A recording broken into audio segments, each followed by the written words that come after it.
Họ nói eSports là môn thể thao dành cho đàn ông. Con gái đam mê eSports đã ít rồi.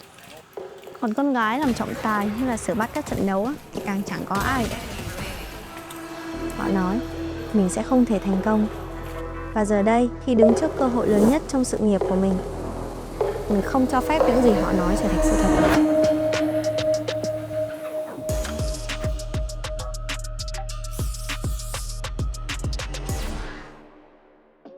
Xin chào, mình tên là Đặng Tiểu Bình. Mọi người hay gọi mình là Nana. Mình đã từng làm ở những vị trí như MC, DJ, Content Creator và trọng tài tại Valorant.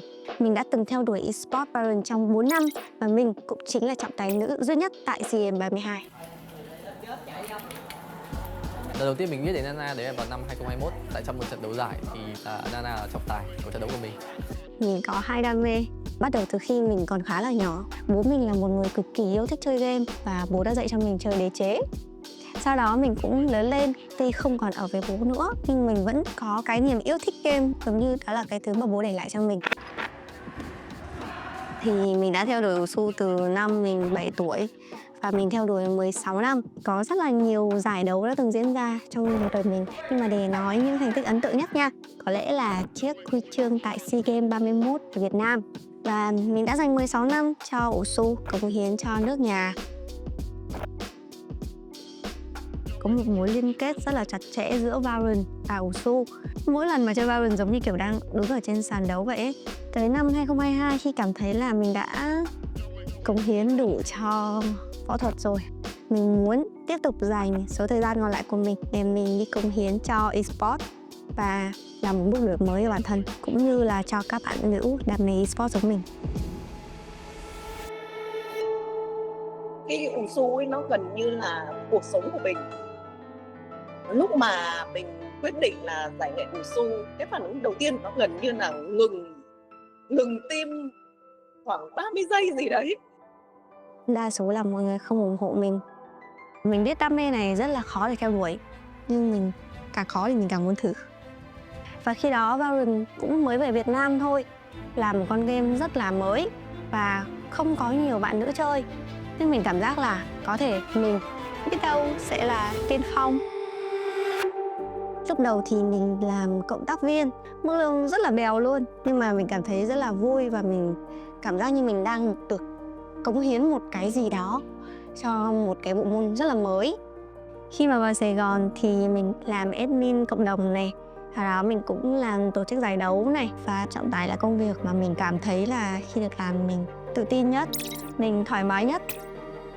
Và thời điểm đó mình còn đi tập nữa. Mình tập sáng, chiều và tối. Mình vừa làm cộng tác viên và mình cũng vừa luyện Valorant luôn.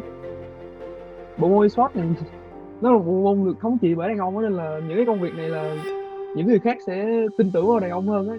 Có thể rất nhiều người chưa từng làm những công việc eSports nhiều bằng mình. Nhưng nếu bị mang lên bàn cân đánh giá thì mình sẽ luôn luôn thấp hơn là một người con trai. Khó khăn nhiều là điều rất là dễ hiểu thôi. Đối với eSports thì để được đưa vào SEA Games nó thường rất là khó và Valorant là một tựa game rất là mới thời điểm đó. Nó giống như là một tin sốt dẻo và mình rất là muốn. Sau đấy thì mình có đi nói chuyện với sếp mình thì anh đó có nói với mình rằng lần này rất là quan trọng. Vì vậy anh không chắc rằng em có thể đi được. Có thể anh công nhận tài năng của em, nhưng người khác thì có thể không. Bản thân là một trọng tài đã là rất là khó rồi. Mình bị đánh giá rằng thiếu kinh nghiệm, là con gái, không đủ thể lực để làm trọng tài SEA Games. Nana sẽ là người tiên phong đầu tiên và sẽ có những cái áp lực.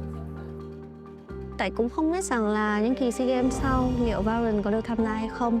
Có thể đây sẽ là cơ hội gần như là duy nhất. Nếu như lỡ mất cơ hội tham gia kỳ SEA Games 32 thì có thể là mình sẽ hối hận cả đời. Thì mọi nỗ lực mình cố gắng thời gian qua đều coi như đổ xong đổ bể rồi. Mình sẽ vô tình chứng minh rằng những lời nói mọi người nói áp lên vai của mình, những người con gái đam mê sport là đúng. Và mình sẽ không để điều đó xảy ra bằng mọi giá.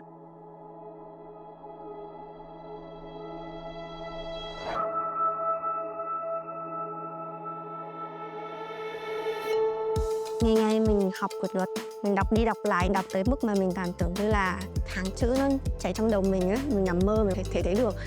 Mình cũng có luyện thể lực, mình cũng mang lại những cây kiếm rồi cây thương khi mà mình còn tập ủ su ra, mình luyện lại này, chạy bộ này, chống đẩy này. Mỗi ngày mình chỉ nhớ có 5 tiếng cho tới 6 tiếng. Mình sẽ có 3 bộ đàm, đứng trực trọng tài, có thể là tới 10 tiếng. Chưa kể đến mắt mình còn phải nhìn tới 5 cái màn hình máy tính ở trước mắt nữa. Mình còn phải xem từng lỗi một. Nếu mình bỏ qua một giây, một khoảnh khắc nào đấy mà họ phạm lỗi đi, mình có thể sẽ là người phải chịu trách nhiệm trong cái kỳ SEA Games đấy luôn. Cái áp lực nó rất là lớn tại thời điểm đó, nhưng mà rất là vui, cảm giác như là mình đang sống ấy. Lúc đấy là nó tự hào, hạnh phúc lắm. Hạnh phúc là con chọn được cái con đường mà con mong muốn, con chọn được cái đam mê của con và con đi được. Việc được làm trọng tài SEA Games 32 đối với mình là thành tựu lớn nhất. Mẹ mình đã gọi điện cho mình, mẹ mình cũng rưng rưng nước mắt và bà nói với mình rằng là cả nhà thấy con trên TV và mẹ rất là tự hào về con. Những cái việc mà mình đã làm có thể đối với nhiều người thì nó không là gì cả, nhưng mà ngay khoảnh khắc thấy mẹ gọi điện và mẹ đã khóc như vậy thì mình biết là mình đã chứng minh được rồi. Sau đấy mình cũng đã thấy rằng có những bạn nữ xuất hiện tại những giải đấu với vị trí trọng tài không chỉ là ở Việt Nam mà còn là ở quốc tế. Có thể nó sẽ là một niềm vui nhỏ và cũng là thành tựu nhỏ đối với mình. Quan điểm của mọi người ở xung quanh đối với mình thì nó không quan trọng. Khả năng thì đến từ thực lực của bản thân, chứ đâu có đến từ những đánh giá của người khác. Mình là Nada tự mình, và đó là cách mình vượt trên giới hạn.